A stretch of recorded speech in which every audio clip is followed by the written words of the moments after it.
नमस्कार मित्रांनो, मी आहे तुमचा लाडका मैं हूं सब. आणि आता मी माझ्या फॅमिलीसोबत म्हणजे माझे आई वडील येत आहेत आणि मी आणि ऋषाचे आई वडील म्हणजे RK_18_व्लॉग ज्याचं चॅनल आहे, तो मित्र आहे माझा, तर त्याचे सुद्धा आई वडील माझ्यासोबत येत आहेत. आणि आज मी चाललोय अंबरनाथमध्ये जे नुकतंच नाट्य मंदिराचं उद्घाटन झालंय, त्या उद्घाटनानंतर अनेक जी व्यावसायिक नाटकं आहेत ही विनामूल्य अंबरनाथकरांना दाखवण्यात येत आहेत. आणि यामध्ये मी सुद्धा सामील व्हायला निघालो आहे. आज प्रयोग आहे सखाराम बाइंडर या नाटकाचा आणि सयाजी शिंदे या नाटकामध्ये काम करतात. सो फारच विलक्षण अनुभव असणार आहे आज त्यांना काम करताना बघून. आणि ते पण अंबरनाथमध्ये, जिथे नाट्य मंदिराचं उद्घाटन झालं आहे. आणि तुम्हाला तर माहिती आहे मी नाटक वगैरे सगळंच करतो आणि त्या या सगळ्याच्या पार्श्वभूमीवर आपल्या अंबरनाथमध्ये नाट्य मंदिर लोकार्पण सोहळा झालेला आहे माननीय एकनाथजी शिंदे यांच्या हातून. आणि खूप आनंदाची गोष्ट आहे. आनंद वाटतोय की आता इथे नाटकं होतील, इथे लोक म्हणजे नाटकाचा एक ऑडियन्स तयार होईल आपोआप. आणि तो ऑडियन्स तयार व्हावा ना, यासाठीच कदाचित ही काही व्यावसायिक नाटकं ही अंबरनाथमध्ये विनामूल्य आणण्यात आलेली आहेत. आणि आता त्या सगळ्याचा आनंद घेतात अंबरनाथकर. सो मी सुद्धा एक अंबरनाथकर, बदलापूरकर म्हणून आनंद घेण्यासाठी या नाटकांचा मी सुद्धा चाललेलो आहे. आमचा ऋषा जो आहे, ऋषिकेश कटके, त्याने नाटकाचे पास घेऊन ठेवलेले आहेत आणि ते माझ्या आईवडिलांसाठी, त्याच्या आईवडिलांसाठी, माझ्यासाठी असे पास घेऊन ठेवलेले आहेत. सो आता माझ्या आईवडिलांची वाट बघतोय. त्यानंतर ऋषिकेशच्या आईबाबांना घेण्यासाठी मी जाणार आहे आणि मग तिथून आम्ही जाऊ नाट्य मंदिरात. सॉलिड वाटतंय. मी थिएटरच्या बाहेर पोहोचलोय आणि थिएटरला नाव दिलेलं आहे बघा कोणाचं, धर्मवीर आनंद दिघे नाट्य मंदिर. आणि खूप सुंदर असं इथून एंट्री आहे. आणि बऱ्यापैकी ही जी लोकं दिसते ही नाटक बघायला झालेली आहेत. सगळे बघू शकता तुम्ही, हे सगळे येतात ना, हे नाटक बघायलाच येतात. आणि लवकरच नाटकाचा ऑडियन्स अंबरनाथमध्ये, बदलापूरमध्ये तयार होईल. आणि मग काय, बिनधास्त करा नाटक इकडे सगळ्यांनी. लोकार्पण सोहळ्यानंतरचं हे नाट्य मंदिराचं तुम्ही बघू शकताय, किती सुंदर दिसतंय. आणि ही एंट्री आहे.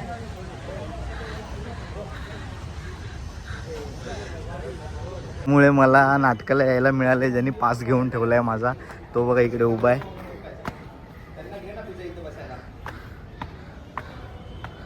कुठे सगळ्यांना पाठवलं वरती? येस, छान वाटतं ना. बघू शकता तुम्ही एकदम.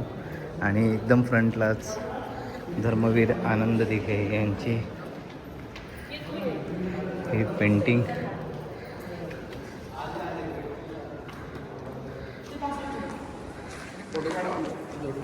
किती सुंदर आहे तुम्ही बघू शकता. आणि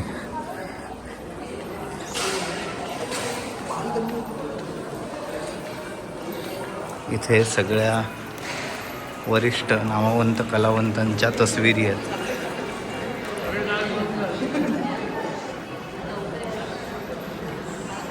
आणि हे जे छोटे छोटे टेबल लावले, हा कॅन्टीन पॉईंट आहे.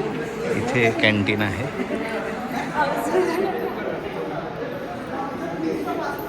RK भाई कडक बनवलं रे, मस्त बनवलंय.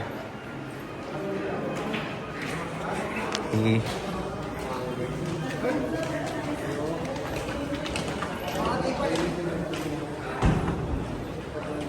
मच्छिंद्र कांबळी आणि ही इथेच एंट्री आहे. हां, एंट्रीला एवढं सुंदर. आलेल्या रसिक प्रेक्षकांना मी विनंती करतो, आसन व्यवस्थेच्या पहिल्या 2 रांगा या आपण प्रमुख मान्यवरांसाठी रिकाम्या ठेवायच्या. कुठे बसलेत रे? सर्वांनी सहकार्य करायचे. नाट्यगृहामध्ये कुणीही खाद्यपदार्थ आणू नये आणि खाऊ नये. खाताना आढळल्यास दंड आकारण्यात येईल. आणि मोबाईल फोन आपण सायलेंट मोडवर ठेवायचे. श्रेयस, हा जो बघतोय हा मित्र आहे माझा, हा पण नाट्यकर्मी आहे. फार सुंदर बनवलंय. आपल्या आजच्या या प्रयोगाला राष्ट्रवादी थँक्यू सो मच. नाट्यगृहामध्ये कुणीही खाद्यपदार्थ खाऊ नये, तुझ्या आवडू एफर्ट्समुळे नये, मम्मी आढळल्यास पप्पा दंड माझे आकारण्यात पप्पा येईल. मम्मी मोबाईल रुषाचे आपण मम्मी silent पप्पा ठेवायचे. सगळे आलेले आहेत. मोबाईलद्वारे आणि आपण नाटकाचं चित्रीकरण करू नाही नये, करणार रे बाबा, फोटो सांगितलं. काढू नये, आढळल्यास मोबाईल जप्त करण्यात येईल. आपल्या महाराष्ट्र राज्याचे उपमुख्यमंत्री आमदार एकनाथजी शिंदे साहेब, कल्याण लोकसभेचे संसदरत्न खासदार डॉक्टर श्रीकांतजी शिंदे साहेब, आपल्या सर्वांचे लाडके आमदार डॉक्टर बालाजी किणीकर आणि माजी नगराध्यक्ष मी तुला सुनील थँक्यू चौधरी म्हणतो. यांच्या RK_18_ ब्लॉग्स तुम्ही बघू शकता. अजून येतातच आहेत लोक आणि ऑलरेडी फुल झाले थिएटर. आणि काही लोकांनी तर मधल्या पॅसेजमध्ये सुद्धा बसायला सुरुवात केली आहे. ह्या पायऱ्या आहेत ना, ह्या पायऱ्यांवर सुद्धा बसायला सुरुवात केली आहे, कारण पर्यायच नाही आहे. लॉक लावला यार यांनी तर त्या दरवाजाला. अंकिका स्पर्धांना जशी गर्दी असते ना तशी गर्दी झाली, हो की नाही ऋषा? Yes, yes. आणि अक्षरशः परीक्षक आज पायऱ्यांवर बसलाय. बालाजी किणीकर इकडचे आमदार आहेत, त्यांची एंट्री झाली आहे. ते स्वतः आलेत नाटक बघायला. आणि माझ्या समोर आत्ता पायऱ्या 2 मिनिटापूर्वी रिकाम्या होत्या. पटापट पटापट पायऱ्या सुद्धा भरल्या.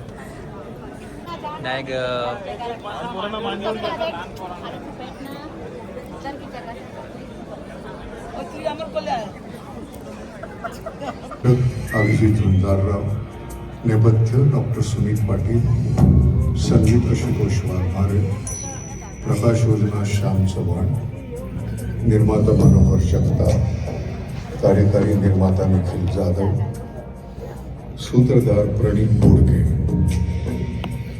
सुमुख चित्र सादर करीत आहे विजय तेंडुलकर लिखित अभिजित झुंजारराव दिग्दर्शित सखाराम बाइंडर.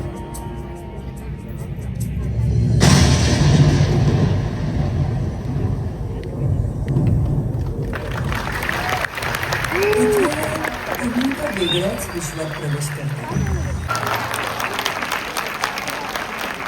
राष्ट्रवादी काँग्रेस पार्टीचे उपाध्यक्ष प्रमोदजी हिंगराव यांना विनंती करतो आपण व्यासपीठावर उपस्थित राहायचे.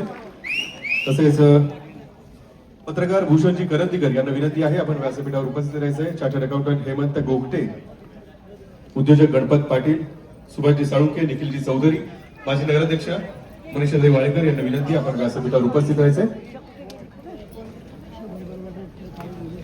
स्त्री पुरुष संबंधातील गुंतागुंत, पारंपरिक सामाजिक मूल्यांवर भाष्य करणारं हे वास्तववादी नाटक सुमुख चित्र सादर करीत आहे. सुमुख चित्र निर्मित आणि अष्टविनायक प्रकाशित विजयी शिंदे यांच्यासाठी एकदा जोरदार टाळ झाला पाहिजे. मी त्यांना विनंती करतो आपण सर्व रसिक प्रेक्षकांशी संवाद साधायचा आहे.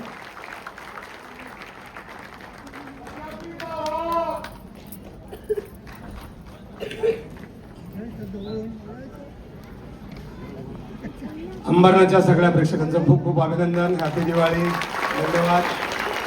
आणि धर्मवीर नंद दिघेंचं जे इथं रंगमंच उभा केला बाळ कोल्हटकरांच्या नावानं, त्याबद्दल विशेष अभिनंदन. इकडे एक कलामंच उभं राहिलेला आहे, त्यामुळे सर्व नाटकं इकडे येतील. आणि तुमचा प्रतिसाद बघितल्यानंतर महाराष्ट्र रंगभूमीसाठी, मराठीसाठी भारतातला एकमेव हे थिएटर चांगलं होईल असं मला वाटतंय. मराठी रंगभूमीवरचा जो प्रेक्षक आहे तो प्रेक्षक वाखाणण्यासारखा आहे. आज तुम्ही ज्या पद्धतीने गर्दी केली ती मधल्या हाऊसफुल करून मध्ये सुद्धा गॅलरीमध्ये सुद्धा सगळे बसला होता, त्याबद्दल तुमचं खूप खूप अभिनंदन.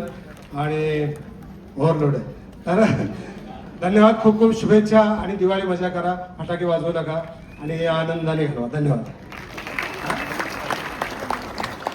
मित्रांनो, प्रयोग संपलाय सखाराम बाइंडरचा आणि आत्ता थिएटरच्या बाहेर येतोय.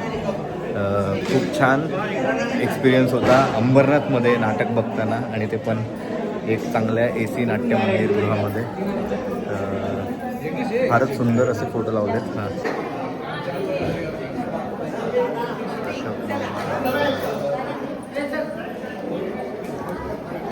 सो आता आम्ही बाहेर पडतोय. तिकडे कुठे चालले पप्पा?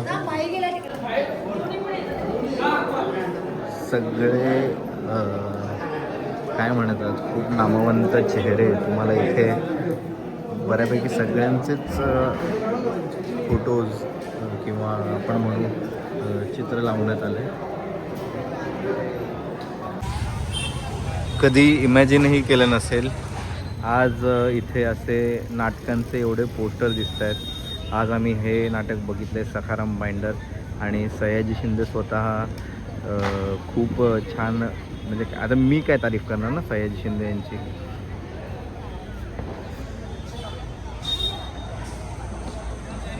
पूर्ण थिएटर कॅमेऱ्याच्या फ्रेममध्ये बसणं कठीण आहे, पण तुम्ही बघू शकता धर्मवीर आनंद दिघे नाट्य मंदिर.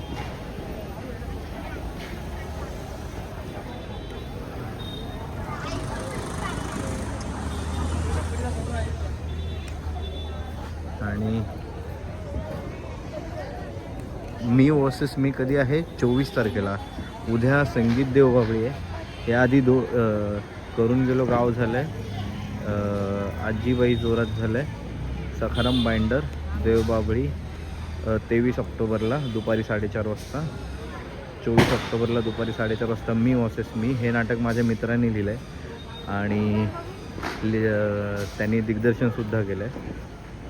त्यानंतर पुरुष नाटक आहे, शरद पोंक्षे येणार आहेत. आणि शिवबा इतिहासाच्या पानावरचं एक सुवर्ण पान, शिवबा, ही अशी साधारणतः नाटकं होणार आहेत.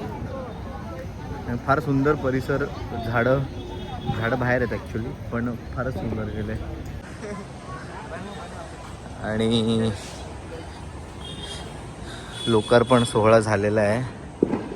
थिएटरची मागची बाजू मी तुम्हाला दाखवायला जातो आहे खरं, पण इथं कोणीच नाही आहे. थिएटरला दिवाळी असल्यामुळे सजवलं आहे सुद्धा या नाट्य मंदिराला. असं खूप स्पेस आहे भरपूर. आणि अजून पार्किंग सुरू नाही केली ॲक्च्युली. काही गाड्या मोजक्याच आत आल्या असतील, नाही तर पार्किंग सुरू नाही. अजूनही काम चालू आहे, पण लोकार्पण झालेलं आहे. आणि तुम्ही बघू शकता खूप पार्किंग स्पेस आहे, म्हणजे भयानक सुंदर अशी पार्किंग स्पेस आहे, खूप मोठी आहे. त्यामुळे मी ज्याप्रमाणे वाचलं किंवा ऐकलं आहे, अजून एक्झॅक्ट अजून पूर्ण माहीत नाही, पण 670 काहीतरी सिटिंग कॅपॅसिटी आहे.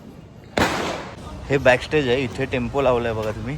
बॅकस्टेजला इथून तुम्ही सेट चढवू शकता. आणि ह्या बॅकस्टेजच्याच एंट्री आहेत आय थिंक सगळ्या.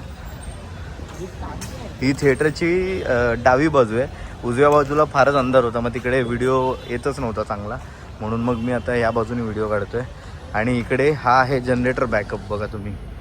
अंबरनाथमध्ये नाट्य मंदिर सुरू झाल्याचा काय आनंद असेल तो इथे आतमध्ये, म्हणजे असं हॅपनिंग होत आहेत काही गोष्टी. आणि फ्युचर प्लॅनिंग्स ठरत आहेत की काहीतरी केलं पाहिजे. आता तर आपल्या होम ग्राउंडवर आलं आहे थिएटर नाट्य मंदिर, बरोबर की नाही. सो ही पूर्ण जनरेटर रूमच आहे वाटतं. बाजूची ही पूर्ण जनरेटर रूम दिसते. माझे आई बाबा तिकडे पुढे वेट करत आहेत. पण खूप छान होता आजचा हा प्रयोग सखाराम बाइंडरचा. आणि सयाजी शिंदे सर, काय बोलू, याच्या आधी त्यांच्या घरावर मी ब्लॉग केला होता, त्यांच्या घरी जाऊन पर्सनली. सो आज तर काय त्यांना प्रत्यक्षात भेटलो, पण बोलणं नाही होऊ शकलं, खूप गर्दी असल्यामुळे.